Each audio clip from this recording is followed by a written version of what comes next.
આજ રોજ ગાંધીધામ મહાનગરપાલિકાના કમિશનર મનીષ ગુરવાની દ્વારા મહાનગરપાલિકાના પશ્ચિમ ઝોન વિસ્તારના ward 4A, ward 2B, ward 1A તથા જુદી જુદી સોસાયટીમાં સફાઈ કામગીરીનું નિરીક્ષણ કરવામાં આવ્યું તેમજ કચરાના ન્યુસન્સ પોઈન્ટ પર તાત્કાલિક કચરો ઉપાડી સાફ સફાઈ કરાવવામાં આવી હતી અને તેની સૂચના અપાઈ હતી। આ કામગીરી ખૂબ જ સારી રીતે અને ઝડપથી થાય તથા લોકોને સાફ સફાઈની પૂરતી સુવિધા પ્રાપ્ત થાય તેવી કર્મચારીઓને સૂચના આપવામાં આવી હતી।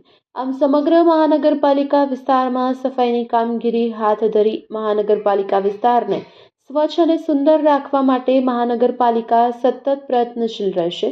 શહેરીજનો તેમજ દુકાનદારો દ્વારા આ સફાઈ બાબતે પૂરતો સહકાર આપવામાં આવે તેમજ જાહેરમાં કચરો ન ફેંકવા મહાનગરપાલિકા દ્વારા અપીલ કરવામાં આવી છે। Report by Bharti Makhijani, Gandhidham.